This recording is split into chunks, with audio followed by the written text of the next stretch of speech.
Good evening, New York 14. My name is Michelle Luna, and I'm a constituent liaison and field representative at the office of Congresswoman Ocasio-Cortez.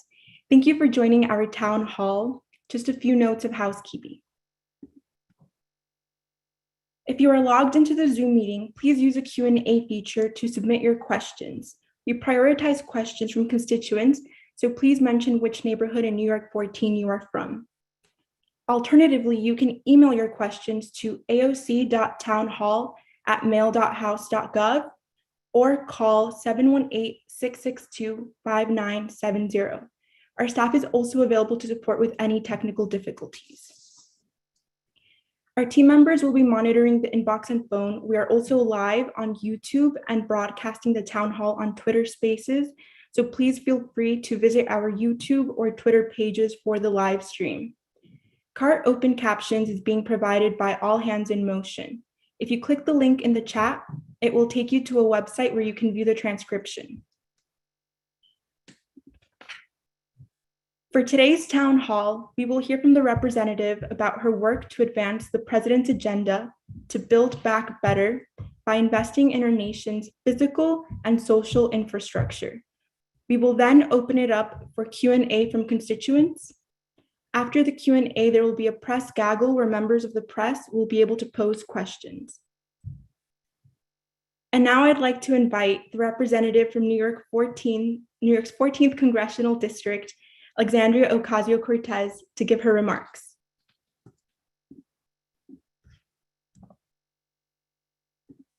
Oh, I was muted for a second. Hello, everybody. I hope everyone's doing well. And I hope you all are finding yourselves, healthy and in good spirits, especially as we enter in the holiday season. We have Thanksgiving coming up.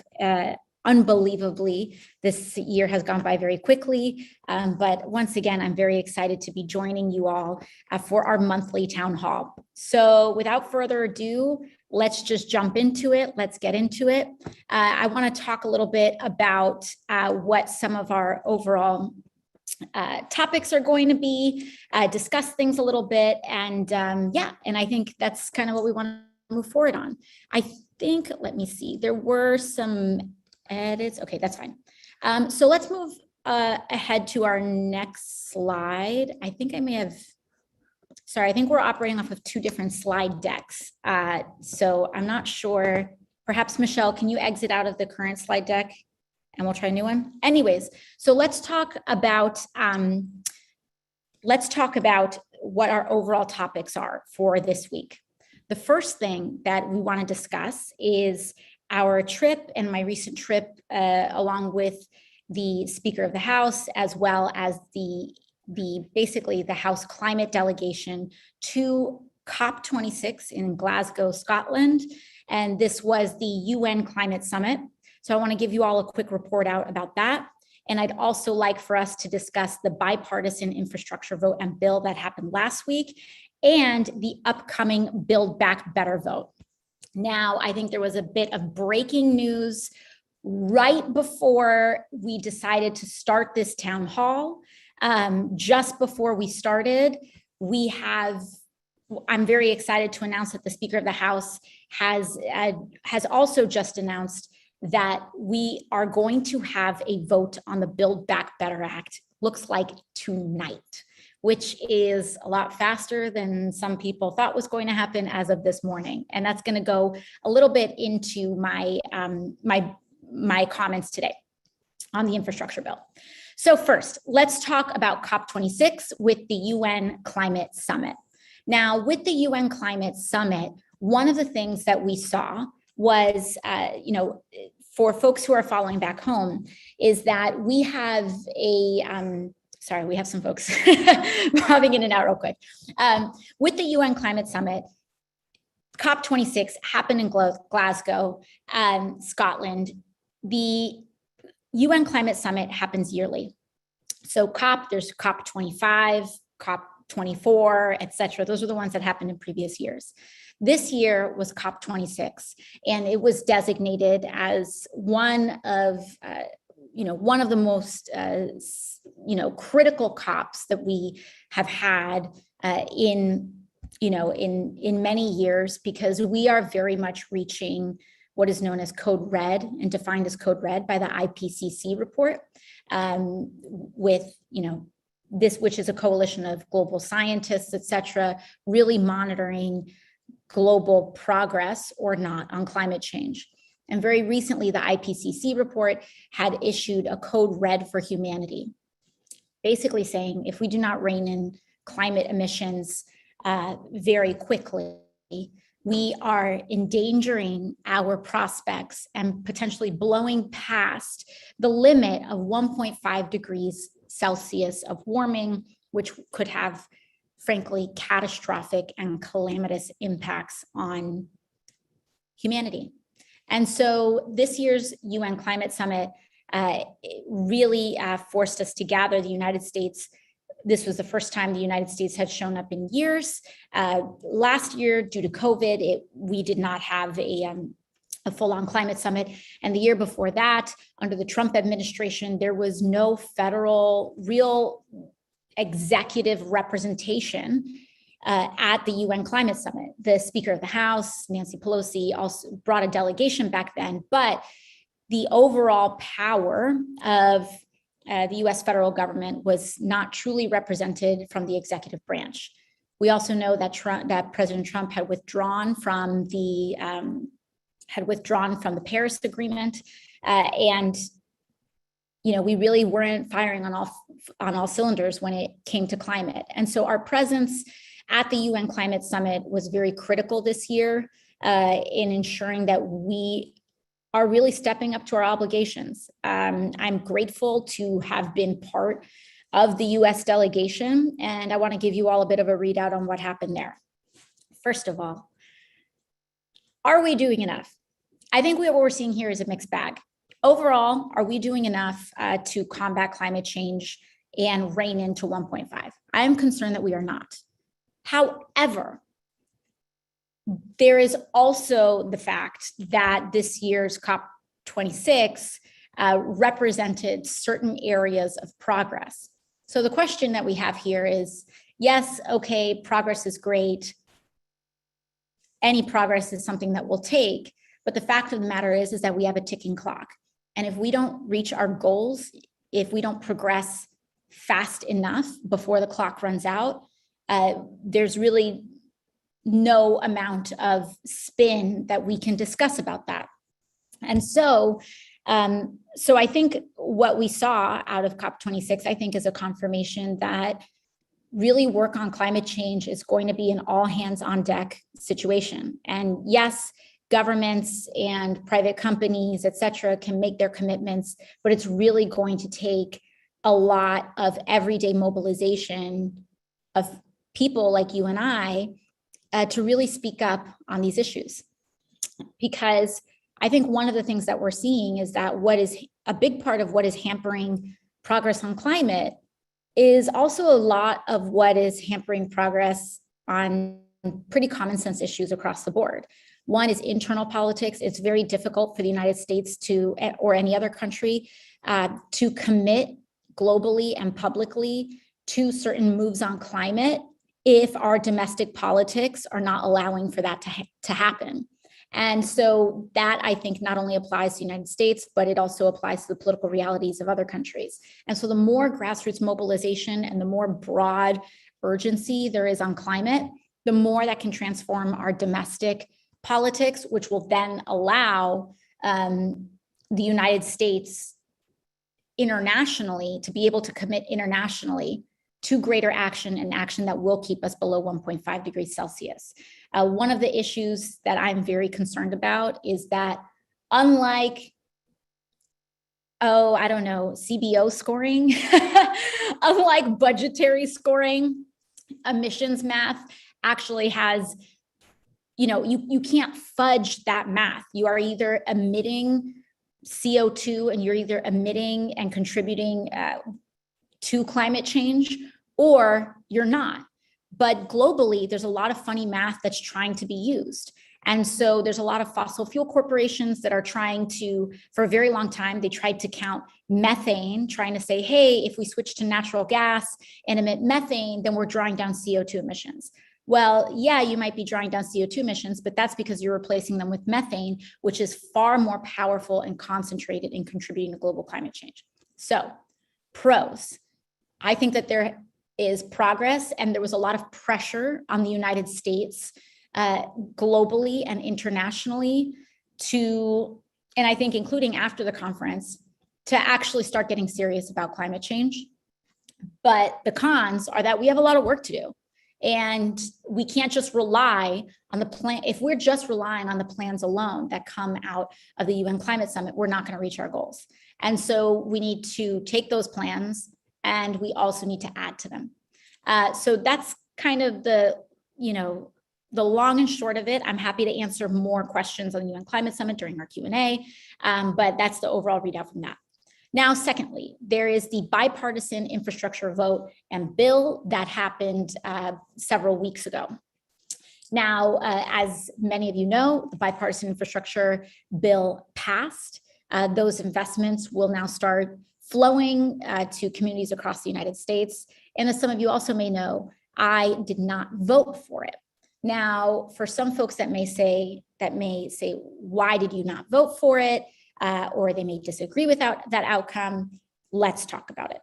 So first, what you see on this slide here is what's in the infrastructure bill. What just passed a couple of weeks ago. So in this pie chart on the left, which is courtesy, I believe, of the New York Times, you have the overall infrastructure proposal and needs in this country. So you can see, the big green section is R&D and manufacturing investment. The big blue section is home and community-based care, clean energy tax credits, roads and bridges, electric vehicles, public transit. And we also have the red section, which is housing, schools, and buildings. That is the overall Biden agenda for the infrastructure bill. Now, keep in mind that this isn't even the entirety of what we were pushing for. We were really trying to push for what we really need, frankly, to meet the infrastructure needs in this country is an even bigger circle where these investments are even larger. But no matter, the original proposal that we have here is this circle on the left. This circle on the right, with these little sections that are highlighted, roads and bridges, public transit, some power infrastructure, etc. Those little chunks are what was passed in the bipartisan infrastructure bill. So when we talk about that infrastructure, what the money really went to primarily was some roads and bridges investment. That's probably that is the single largest investment piece that we see right here. It's in roads and bridges. You also have some modest investments in railways, in power infrastructure, some in water infrastructure, broadband, and some climate resiliency funding as well. So this thing on the right is what passed last month. Materially, what does that mean for us? And why would you not, why would we not vote for it? So there's a couple of things here. One is that originally the plan is that we need to pass this whole thing on the right at once. Now, for folks who say, oh my gosh, this is unreasonable, you can't have an all or nothing approach, etc. The reason why we were saying that these two bills, that this whole pie chart on the right needs to be passed at once is because there is a very high political risk in terms of keeping our caucus together and being able to preserve the votes. There is a very high risk that there are certain conservative Democrats, like, for example, Senator Manchin, who will take these chunks on the right and run and leave behind all of the investment in childcare, healthcare, Medicare, home health care, NYCHA funding, housing funding, all of these things, the thing that we had agreed to, not just me and not just a handful of people, but as an entire party, is that we needed to pass this whole thing on the right together, because if we do not, then we will not have the mechanisms to keep these votes, to keep the support for the entire agenda together as well, and to make sure that they hold. So going back to the summer, you have Senator Manchin, Senator Sinema, and some Republicans in the Senate draft their own bill. And that's that bill on the right. Now, what are the pros to the bipartisan infrastructure bill? Here are some pros. The pros are that it is the single largest bridge investment since the construction of the interstate highway system. So bridges are going to get a lot of love and a lot of historic investment. There's also a good chunk here in public transit and passenger rail, which is also good. We are looking at $65 billion for some communities to improve access to high-speed internet. And you also have, for example, some funding to clean up Superfund sites and other environmental hazards. So these are all big top line things. And you may have seen on the news a lot of people saying X billion for this and X billion for that. And this is incredible. Look at all this money. But as a legislator and as a lawmaker, as a policymaker accountable to our community, that, money next to a topic sounds great, but we also know that the devil is in the details. So what I'm very concerned about is us saying that this bill, and telling communities and telling you at home, and what I refuse to do is to tell you that this bill is going to do something that it's not going to do. And what I refuse to do is make a promise to this community that I know has not been fulfilled. And so you may have heard that this infrastructure bill is going to clean all the lead pipes in the United States of America. This is an issue that's very critical in our community, especially because some of our schools have fountain and lead testing water that are sometimes at some junctures have tested 19 times higher than Flint. And so, of course, those water lines have had to be cut, all of these things. So you may have heard that this bill will allow every single lead pipe in the United States of America to be replaced. And that is simply not true. That is not funded in this bill. That is not what is in this bill. It is, in order to do that, we need $60 billion in order to replace and remediate all the lead pipes in the United States. This bill only finances $15 billion. And so people may say, oh, well, you shouldn't, like that should be fine. You should run ahead with that. Well, you have to ask the question, not just how much money is going to this thing, but how much does that money, what does that money actually buy you? And so $15 billion, when you need $60 billion to actually fix all the lead pipes in this country and to avoid poisoning our own communities, if you need 60 and you only get 15, what does that 15 actually buy you? Well, you have two choices. You can either use that 15 billion, and what it can do would be, 15 billion can potentially buy you the ability to identify and assess all of the lead pipes in this country, but it won't give you the ability to actually replace them. Or you go the other way and you just choose some places to have the privilege and the benefit of getting their lead pipes removed, and you allow other communities to continue to be poisoned.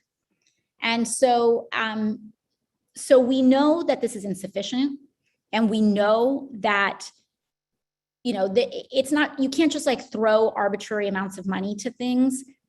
if a bridge, let's say, hypothetically, if a bridge costs 10 billion to build, or if a bridge costs $1 billion to build, if you only fund half of that, you can't build half a bridge. You're essentially not reaching your goal. And so our goal with the bipartisan infrastructure bill and the Build Back Better bill is that they have to be passed together, because they are written not as two different bills, but they are written as a lock and a key. On the issue of climate, for example, the Build Back Better Act, the bipartisan infrastructure bill, does virtually nothing on climate change. People may say, oh my gosh, but Congresswoman, it has investments in EVs and things like that. Yes, it does. And again, I am supportive of the bill with the Build Back Better Act. However, without the Build Back Better Act, the bipartisan infrastructure bill alone has a lot of giveaways to the fossil fuel industry. And those giveaways to the fossil fuel industry, there's also privatization of public infrastructure in the bipartisan infrastructure bill. This is something that President Trump was trying to do and wasn't able to. And so there are, negative aspects of the bill but in policymaking, there's good, there's bad, et cetera. But the goal is for us to come out is for the positives to ideally outweigh the negatives. So in passing the Build Back Better Act, the Build Back Better Act unlocks the positives in the bipartisan infrastructure bill and also adds to the needs in our community. So for a very long time, it was promised to us by our leadership that if we give conservative Democrats this one thing, because this infrastructure bill is not structured to really invest or center communities like ours. This bipartisan infrastructure bill was not written with communities like ours as a priority. I want to be very clear about that. One example of that is that when you look at investment in overall transit, 80% of the dollars go to roads and bridges, and only 20% of those dollars actually go to public transit and rail combined. So we have to make sure that we add on the Build Back Better Act. And so it was promised to us that those two bills would move forward together. And frankly, that promise was broken. My fear was that if we just allowed this thing to skate by, we would lose everything. All of those things on the left that you see, we were on a lock to pass all of it 2 Mondays ago. 2 Mondays ago, we were set to pass all of it. And because there are certain folks, certain Democrats, that, by the way, are not from swing seats. So this argument that, these folks are in tough seats, you can't do this. These are some of these are New York Democrats, some of these are Hawaii Democrats, some of these are Democrats in very safe blue seats that have cast votes to tank prescription drug price reforms to help make prescription drugs more affordable, et cetera. We had all of this ready to go on that Monday. And then there was this insistence to strip all of this, what looks like practically 90%, and only pass these crumbs. And so what we needed, I believe, was an accountability mechanism to our party. And I take very seriously the fact that you all have asked me to not only hold Republicans accountable, but to ensure that we also hold the Democratic Party accountable for delivering on the promises that it routinely gives communities like ours on everything from jobs and investment and immigration and healthcare and climate and more. And so what I felt was that the whole bargain, the whole reason this even happened in the first place is because the president made promises, these 6 quite conservative Democrats made promises, and House leadership made promises. And and all of those promises, we promise we'll get to this for you, is what allowed this fissure to happen in the first place. So when we break down the decision, if you are a person that feels, frankly, Congresswoman, I disagree, we should take whatever we can get, and we can always deal with something later. If that's how you feel, and if that's your position on this issue, then congratulations, because you got what you wanted. The bipartisan infrastructure bill did pass alone. Now, for transparency's sake, the incoming that was coming into our office and the calls that you all were making were overwhelmingly in the other column. So the calls that you all were making, as well as the official positions of important community organizations like Make the Road, the Working Families Party, Sierra Club, Indivisible, Center for American Progress, were unilaterally saying, don't do this, because we were and are at a precipice of getting all of it, and we should not sacrifice and we should not risk our ability to attain universal pre-K for everyone in the United States of America, childcare, essentially free childcare, and capping prescription drug prices, making insulin cost no more than $35 a month, many other improvements on Medicare, all this other stuff. It is not worth sacrificing the 90% for the 10%. If anything, usually when we talk about compromise, you compromise 20% to get the 90%. So I believe that this was the best course of action for our community, because for the individuals in our community who feel or felt that we should just take the 10% and run and accept it, then you got what you wanted. The bill passed, and those funds are starting to flow early. But for those of us that feel like we should not sacrifice the bulk of the president's agenda in order to appease a very small, narrow band of people, then we need to vote no in order to be able to hold all of those folks who made promises accountable, because the promise was that the vote would happen this week. And so if they don't hold the vote this week, our no votes and my no votes gives me the freedom and the ability to raise hell about it. And as I shared with you at the beginning of this town hall, we just got an announcement from the Speaker of the House that right down to the wire, we're here at the end of the week, we are now scheduled to have that vote tonight. And we still have a road ahead of us because it's still going to have to pass the Senate. But I want to say that I believe with confidence that if we did not put those no votes on the board and raise the stakes to force the party to deliver on all of these IOUs, I don't know if this vote would have happened tonight. I don't know if this vote would happen tonight.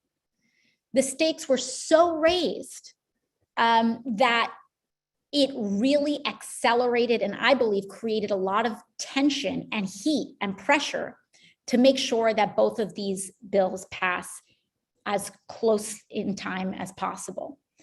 So that's the first reason why I think no was the right move here. The second reason why I think no was the right move was because the whole thing starts with the word bipartisan, right? That means Republicans and Democrats were supposed to vote for this bill. My belief was that if House Democrats kept the entire caucus together, we would not have gotten the Republican votes for passage that we did at the level that we did if we just handed them all of our yes votes, despite being dissatisfied with the broken promise of both of these things being held together. And I know that this is true because when I was on the House floor, along with several others, and we delivered our 6 no votes, it forced Republicans who secretly wanted this bill to pass, but they also wanted to preserve their ability to trash it and vote no, but they also wanted, some of the privatization pieces and other things in it, that they were forced to show their hand. It was like classic hold 'em, right? So these Republicans were forced to vote for a bill that they were originally going to vote no on, actually making it substantively bipartisan in House passage. And also had the added benefit of really making them angry. And frankly, the Republican caucus has been debating whether they should strip folks from committees, strip Republican members of their own committees for voting for this bill. That's how angry they were at it. And so I believe that our no vote helped us hold the entire president's agenda together without delay. I think it helped ensure that we protected universal pre-K and some of these other investments that you see here on the board, immigration topics, which I will kind of dive into during the Q&A, the climate investments that actually make this package climate positive.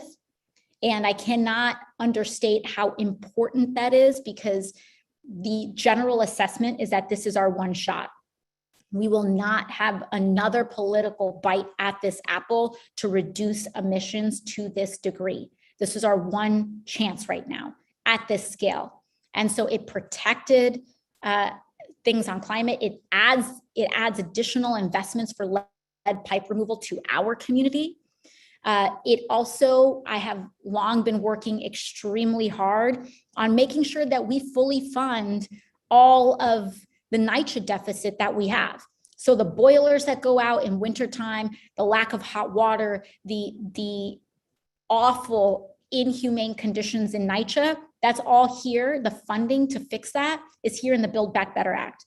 And I could not go home and sacrifice it and say, it didn't happen. This is not about even, it's do or do not. There is no try right now in our community. So sometimes we got to be a little bit sharp in our elbows, but I truly believe that our no votes accelerated this process. It added pressure because if those promises were broken, it risked huge, I would think, really awful effects and implications for democratic lawmaking. And so I believe our no votes helped us hold the party accountable. It helped us ensure that we got a speedy vote on the Build Back Better Act. And I also believe that it actually forced the bill to be bipartisan, much more bipartisan in the House than it was originally supposed to be. And so, and again, if you disagree with that assessment, you got what you wanted anyway. And so I believe that it's a win-win scenario. So as I mentioned, the speaker had just announced right before this call that we're about to have this vote on the Build Back Better Act tonight. And as I said, what's currently in it, we have $500 billion in climate investments, those additional investments for lead pipe removal. These are all of the infrastructure investments that pertain to our community and affect our community almost the most are in this second bill. And so saving it was critical, because my deep concern would be that if we only pass the bipartisan infrastructure bill alone, that the impact would not really be felt in our everyday life the way that it really needed to be. So that's the good news. We also have from funds from the American Rescue Plan that we voted for earlier this year, we have $10 billion that went to the MTA for investments, which is really good and very much needed. Governor Hochul also announced that there will not be fare increases. And so, you know, we are making some progress, but this right here, this slide right here, and this vote tonight, and this legislation with the Build Back Better Act, like this is the head honcho here that we have to work very hard to protect and if not expand. Lastly, I'll do a quick note on immigration reform in the Build Back Better Act. Okay, so this is something that I've been working very, very closely with some of our advocacy communities and leaders here at home in the district. I'm in DC right now because we're about to vote on the bill.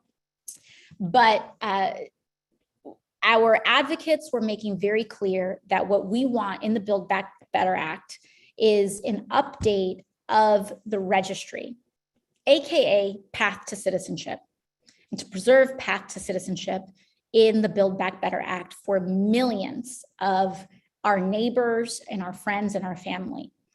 Now, in the House version of the Build Back Better Act, there are some conservative Democrats that are insisting that we do not include path to citizenship in the House version, but that we include a provision that kind of discusses what is known as a parole option.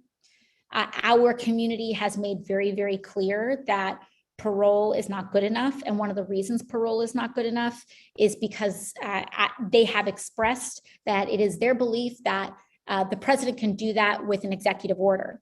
And so when it comes to, if we're going to act on immigration legislatively, we need to open a path to citizenship. I, of course, am in agreement. So we are seeing challenges from conservative House Democrats in not wanting to include this. But, and I do not believe that it is currently in the House version that is getting voted on soon. However, the Senate has the ability to include this Senate side. And if the Senate includes it and the votes are there in the Senate, I believe that we can win some of those conservative Democrats in opposition here in the House. Because the argument is, you know, why should we support this and take this big political risk if Senator Manchin is just going to kill the path to citizenship? And so if the Senate can include it and successfully pass it, it's much easier to win one vote than it is to try to get, 6 to 10. And so if they believe that it can pass the Senate, I think that we might be able to include registry overall. But the key here is that if passage happens right now without the path to citizenship in the House version, we have to really mobilize and advocate for it to be included in the Senate version. And then if it's included in the Senate version, the House and the Senate can conference and we can work overtime to make sure that it's adopted. This is our shot, okay? This right here, everybody, this is our shot at a path to citizenship for millions of our undocumented neighbors and our frontline workers and our essential workers and everybody who has been contributing and paying more taxes than even Facebook or Amazon does, and has been contributing members of our society to finally be recognized as equal in the eyes of the law. And so now's the time. Now is go time. And once this passes the House tonight, that's when it's really game on to ensure Senate passage. So that's the update there. And let me see. I think that's pretty much it that we've got. We've got some general announcements, I believe, on the next slide. Okay, yes. So we are hiring for spring interns. It is, as I mentioned, it's November 18th today. So get your applications in if you want to intern with our office. We have internships both in district, in our Queens office, in serving in the Bronx, in our Bronx office as well, in our DC office. So our spring internships are open. Please apply if you're interested. Medicare and open enrollment for healthcare is open right now, and it closes in 2 to 3 weeks. So please make sure that you pick your new healthcare plan. And healthcare.gov open enrollment started about 2 weeks ago and will continue until January 15th. Lastly, FEMA assistance for Hurricane Ida. It is closing on December 6th. So if you or your family or somebody you know was financially impacted by Hurricane Ida and you need or want to seek reimbursement for those damages, apply to the FEMA portal. If you need help to apply for the FEMA portal, please contact our office, but you can also just go straight to FEMA.gov and you can look at the open disaster declarations. There's a Hurricane Ida one for our community, and you can start filling out your applications. Another thing that we are hearing is that many people's applications, initial applications to FEMA, were denied. Do not take no for an answer. If your initial FEMA application was denied and you want to appeal that decision, we have successfully helped people in our community appeal their FEMA decision and get a new one and get the reimbursements that they need. So if you haven't yet applied for Hurricane Ida FEMA reimbursements, or if you were denied and want to appeal your decision, please do so either online or contact my office if you have any questions at all. This is really important. It's extremely difficult, if not impossible, to do after the deadline closes in terms of applying for assistance. So get your money, okay? Get your money. We got it. We secured the FEMA authorization. So I want to make sure that you actually cash in. Aside from that, I think we're opening it up for Q&A.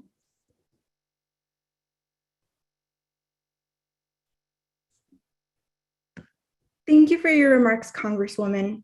We will now move to the Q&A portion of our town hall. As mentioned earlier, constituents signed on via the Zoom platform may use the Q&A feature to submit your questions. Please mention which neighborhood you are from as we prioritize questions from constituents. Also, a reminder to members of the press that after the Q&A, there will be a press gaggle where you will be able to pose questions. Our first question is from Gabrielle Gadula from Astoria.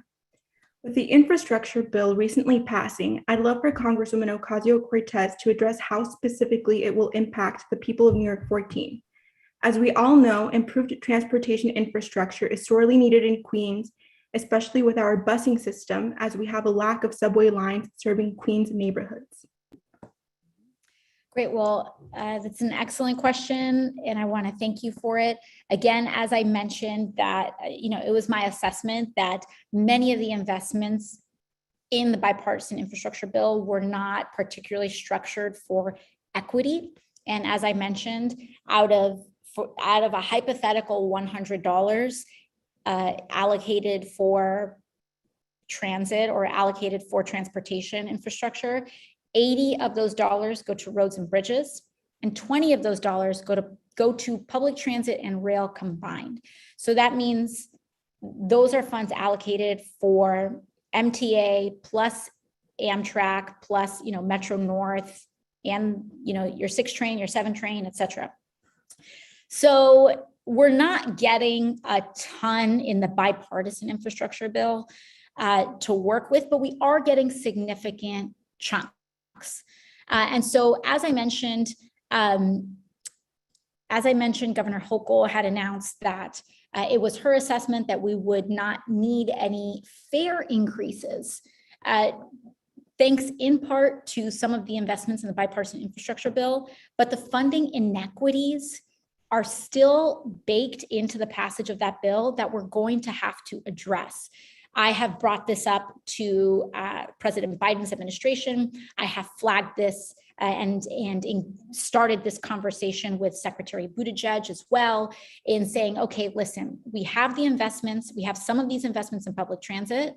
That's great, but we have to actually ensure that they're equitably allocated, because how many of us have seen how beautiful and shiny and climate protected the subway systems are in affluent downtown Manhattan, but then also how underinvested they are in the Bronx and in some areas of Queens.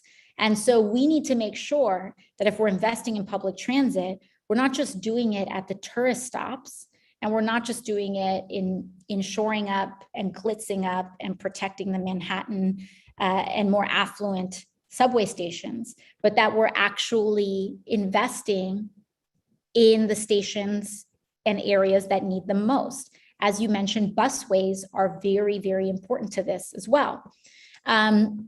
So we're going to need the Build Back Better Act in order to really maximize the equity and investments on true public transit, because rail, high-speed rail and Amtrak and all of these things are areas that I champion, but they are not substitutes. They are part of our system, but they are not substitutes for the subway system.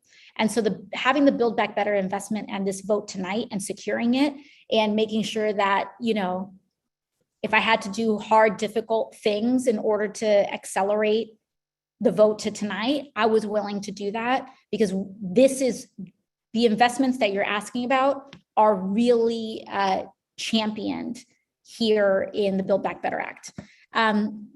So the infrastructure bill is also expected to provide some nominal funding to a really important priority on the Bronx half of the district, which is capping the South Bronx. And so the bipartisan infrastructure bill, it's got some funds for it, but we really need to maximize our funding of it to actually get it done.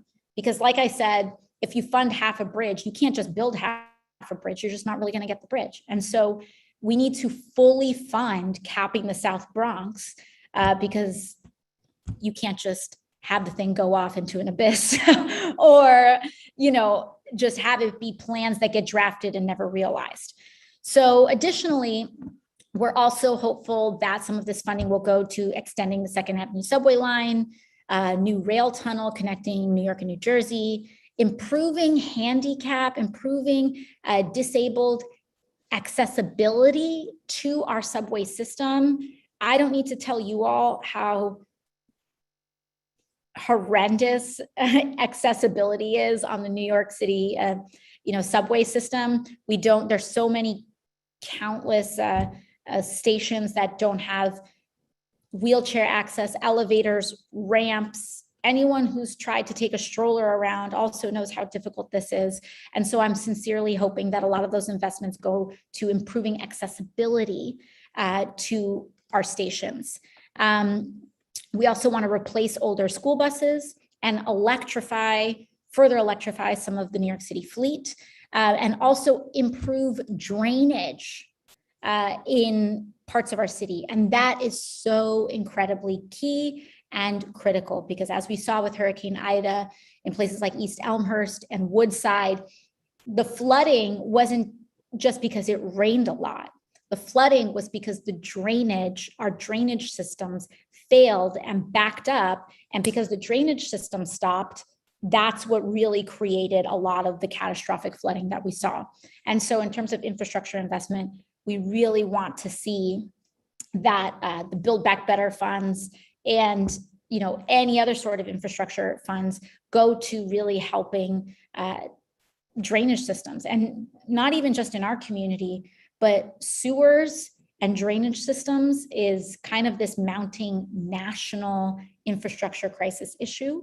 And the key is that we need to fully fund it. And so I think it's wonderful that some money was thrown to it, but this is also one of those problems that is just simply not going to be fixed if we half fund it. And so we need to fully fund it. But next question.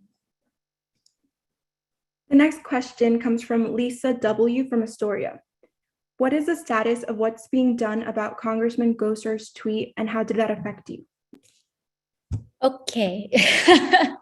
Lisa, thank you for the question.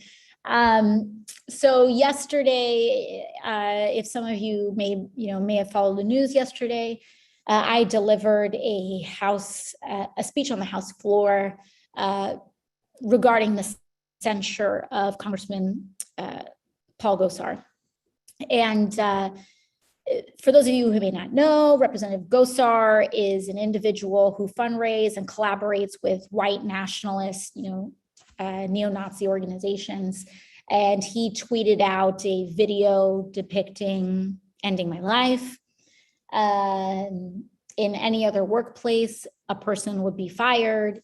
In the United States Congress, the party leader, Kevin McCarthy, stands up and gives a rousing defense as to why Gosar should be defended. And pretty sad, pretty depressing, but because we have a Democratic majority in the House, and because this is so obviously inappropriate, we were able to keep that majority together. We were joined by two Republicans in successfully censuring Representative Gosar. And so what that means is that he has not only been the first member censured in over a decade, and it's just a couple dozen, maybe 26 in US history that have been censured, but also he's been removed from both of his House committees. Now, Republican leader McCarthy has made very clear that he very much alluded to retaliation if Republicans take over the majority. And so that may mean that in order to exact revenge on consequences for his white nationalist member, he may strip Democrats from their committees as well. And so, it's unfortunate, but frankly, Republicans have made very, very clear over several statements that if they win a House majority, they intend to take over the chamber in a very authoritarian manner.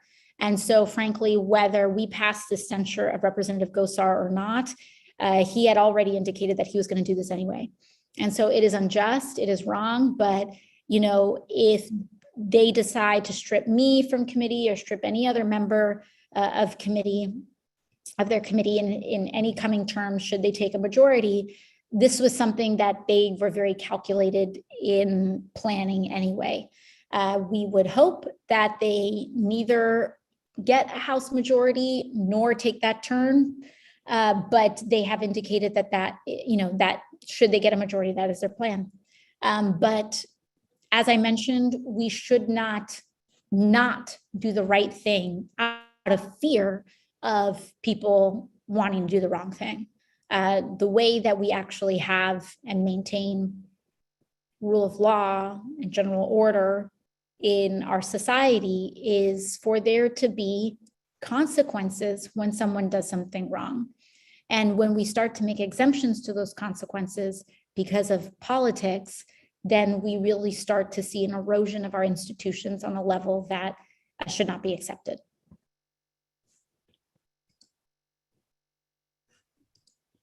Thank you. Our last question comes from Michael Gebbies from College Point. My question is, what is Congress doing to support Social Security and Medicare? I see we are distributing money to immigrants and people out of work, but nothing to help or increase Social Security and Medicare coverage.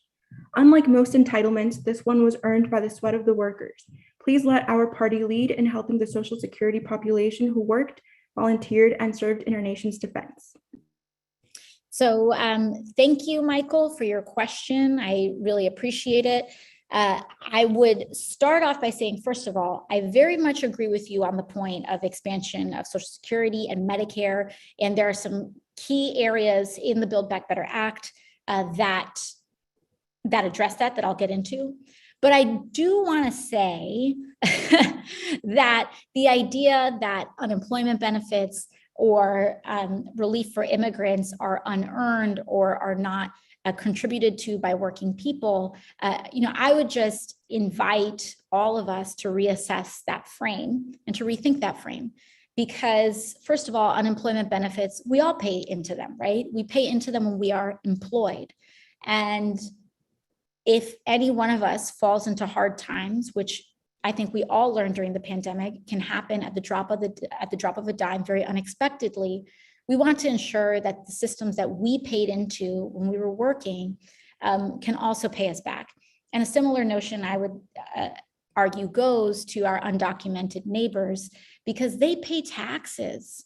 Our undocumented community pays billions and billions of dollars in federal taxes every year and sees virtually none of it back. They fund our school systems. Our undocumented community does a lot, including contributing in taxes to systems like Medicare, Medicaid, Social Security, et cetera. That being said, let's get to the heart of your question. What are we doing about it? So I helped introduce just before heading to Glasgow about 2 or 3 weeks ago, I worked with Congressman Bill Larson in introducing the Social Security 2100 Act. And what it does is that it protects benefits and it protects proposed cuts to Social Security, as well as expanding the benefits available to people in Social Security. So we introduced that bill just about 2 weeks ago because there's many other provisions in it. It helps young people because, if you're not a retiree, a lot of people may not know until they sadly come into a situation where they are entitled to Social Security benefits. But if you have a disability, if you become disabled, if you lose a parent or a spouse, Social Security benefits are there for you too. And so it's very important that we not only protect them, but we need to expand them because they are not catching up to cost of living. And the whole point of Social Security is to protect and respect and honor our seniors and our elders for all of the contributions that they have made to support dignified life for vulnerable families and communities, such as widowed communities, widowed families. My own family benefited from Social Security when my dad passed away when I was a teenager. And it was a huge help in, helping us put food on the table at one of the most vulnerable times of our lives. Also, if you come into a disability, no one plans on getting into an accident or getting diagnosed with a disabling condition. But it happens to all, it can happen to any of us at any time. And so the expansion of Social Security is extremely, extremely important and something that we're fighting for. On Medicare, what we see is that in the Build Back Better Act, there's currently a provision to expand Medicare to cover hearing. We have also tried to include vision and dental, but Senator Manchin has been opposed in the Senate to include the expansion of Medicare to cover vision and dental benefits, but we have protected hearing benefits to be added to Medicare. Overall, when I was talking about what we wanted to fight for that was bigger than that pie chart, we wanted to lower the age of eligibility of Medicare down to 50. And my preference is to lower the age to 0 so that anybody can access Medicare. And also, I think that allowing young people to buy into Medicare shores up and the costs of Medicare for our more vulnerable people. I would love to have Medicare. I have to get mine on the exchange. So that's how congressional healthcare works. People think we have covered healthcare. We do not. But those are our current priorities on Medicare. And I think that wraps up our last question. Thank you so much. So we actually have time for one more question. Okay. So this question is from William from Jackson Heights. And their question is, I am a frontline healthcare worker with DACA. Even with DACA, I am unable to apply to jobs that require citizenship. I am unable to travel internationally, and I am at risk of deportation with any unfriendly administration. With all due respect, it appears that history has repeated itself with the Biden administration, and that immigration reform, especially a pathway for citizenship, has once again become a forgotten priority. What are you personally doing to ensure that immigrants are not forgotten? Yes, so thank you very, very much. This is such a critical and crucial question. As I mentioned earlier in my remarks, we are working on passage of the Build Back Better Act tonight. It has some benefits, like this idea of parole with benefits, but we also know that that level and that relief has been outright rejected by our community, and we need the full path to citizenship. So what I want to communicate is that the road to getting this done is still there. We need to fight for inclusion on the Senate side. I believe that if we get this passed on the Senate side, then we can get it passed on the House side. I think that there's a chicken and egg political situation where if people don't think it's going to pass on the Senate side, then they won't vote for it on the House side because it represents a political risk in certain communities. However, if those folks, if some of these communities feel like we actually can pass it in the Senate, I think we can make the case, and I think we can win the argument on opening a path to citizenship in the House. But what the House needs is for the Senate to confirm that they will actually do this. Because what people don't want to do is send provisions and just vote on things willy-nilly that will not make passage. And so I think with passage of Build Back Better tonight, we need to add that pressure to the Senate.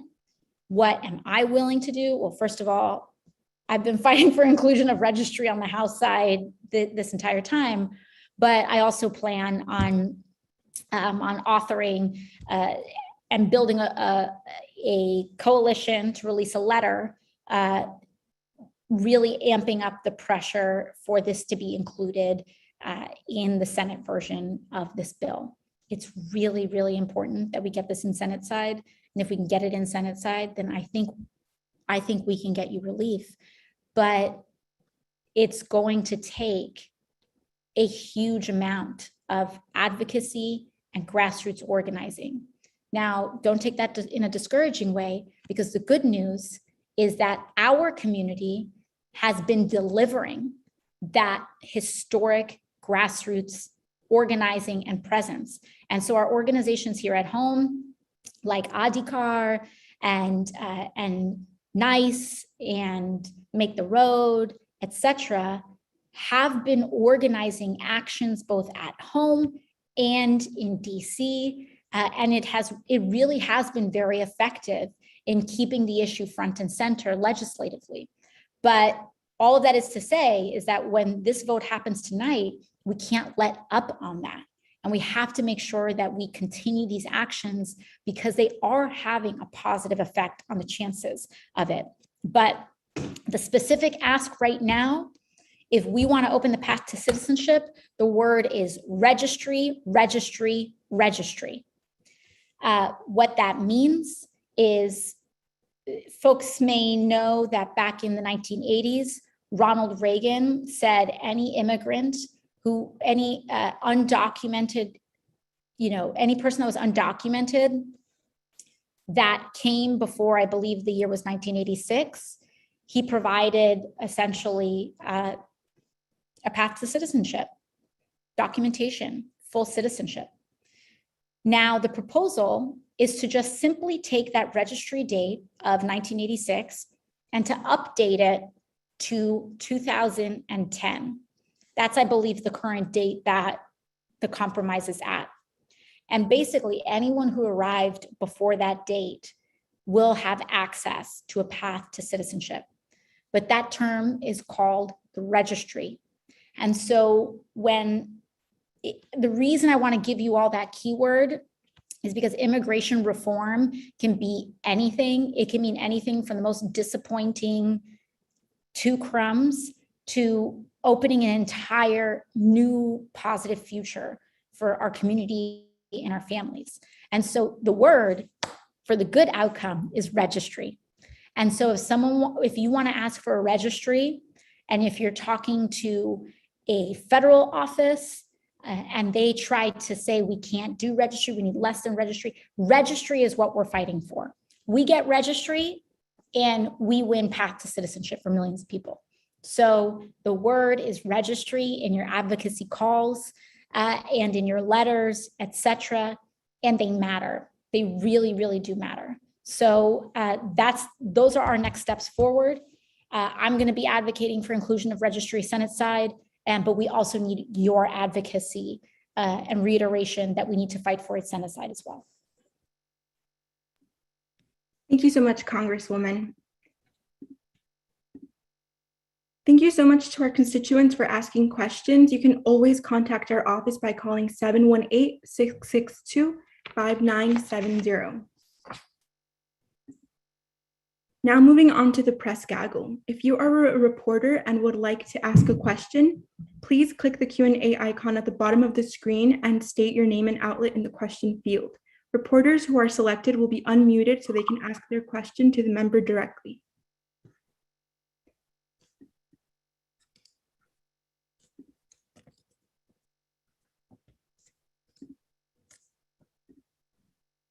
And just a few moments. Let's give the reporters a few minutes.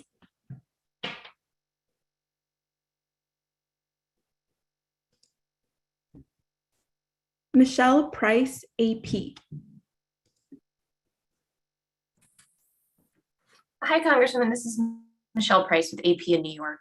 I'm wondering if you have any updates on the situation at Rikers Island, if there's anything that the Biden administration has said that they might do to intervene there, knowing that we have the corrections officers vaccine mandate is supposed to kick in less than 2 weeks, and the percentage of the officers there who are vaccinated has not really risen very much in the last couple weeks. Yeah, so I've been, I sit on the Congressional House Oversight Committee, so Oversight and Government Reform Committee. And as we also know, that Representative Carolyn Maloney is the chairwoman of that committee. So we have been working very hard to try to advocate as much as we can, given that there is a city and state nexus on this issue. So we want to respect the jurisdiction that we have, respect those lines of jurisdiction. And, there are also real limitations to what we can and cannot do given with jurisdiction issues. But that being said, we've been working very hard to figure out what some of these areas are for oversight, including any potential investigations. And so I know that the chairwoman's staff on the oversight committee has been currently investigating some of those areas, and we're kind of waiting back to hear what some of those avenues may be. So I don't want to kind of overcommit to certain actions, because I think they're just kind of reviewing for I think jurisdiction and privilege. And then finally, Kevin Frey, New York 1. Hey, Congresswoman, how are you? How are you? Not bad, not bad. Wondering what your thought is. I know we've talked before about SALT, but now there are these kind of competing ideas, one in the Senate that Senator Sanders and Menendez are putting forward, and then obviously the $80,000 cap that's being talked about on the House side. Do you favor one over the other? And where do you land on all of that? Well, I think 80,000 is too high, that's for sure. Now, I know that SALT is an issue that is very deeply impacting a lot of families in New York, and we want to be able to deliver relief for working and middle-class families that are impacted by SALT. That being said, working and middle-class families aren't taking $80,000 in SALT tax deductions. An $80,000 SALT tax deduction, I think, gets us around people who are near 2 million in income, if I have those numbers correctly. And so what I think is really important is that I believe that we should raise the SALT cap to cover a lot of our families that have been hit hard by the erasure of that deduction, without giving the wealthy a tax cut. And so right now, the 80K level is a very, very, very high tax deduction. And again, that gets to people in incomes that are in the millions of dollars. So do I believe that families with combined incomes that are middle class and upper middle class that are really getting squeezed by SALT should get covered and should get relief? Absolutely. But do I think millionaires should get it? That's where I kind of have some questions. Now, the other side of the argument is that we also have some folks in the delegation that say, hey, lift SALT, give a federal tax cut to millionaires, because then you will allow the state to tax them at a higher level. I think that's an argument, but there's also this argument that everyone is leaving for Florida and that all the billionaires are leaving New York. But the data just shows that that's simply not true. The number of billionaires in New York State has precipitously increased throughout the pandemic. I mean, the SALT deduction targets millionaires, gives a tax break to millionaires. I think that is something that, I don't necessarily agree with that. So the Sanders-Menendez proposal is to say, if you make less than $500,000 per year, 500K, then you are eligible for SALT deductions. I believe it's a phase out. So it starts at 400,000 and then you can continue to deduct SALT taxes until you get to incomes of about $500,000 per year. I think that is a fine proposal because I believe that our working and upper middle class families, I think that pretty generously covers the bulk of them, $500,000 per year. I think that's pretty good. So I think that's kind of where I'm at with SALT. As I've indicated this entire time, I am open to SALT reforms. I just don't think that we should be giving tax cuts to the rich. Thank you, Congresswoman. Thank you so much to our constituents for joining us. Your engagement is what allows us to continue to fight for you in Congress. I also want to thank our transcribers, Kara Camacho and Wendy Boer. Thank you to our interpreters, Jana Owen, Debbie Olson, Aldo Rezendiz, Edward Lau, Ruben Martinez, Roshan Ara, Yakub Ali, and May Galama. Again, you can always contact our office by calling 718-662-5970. Have a good evening, everyone. Thank you, everybody.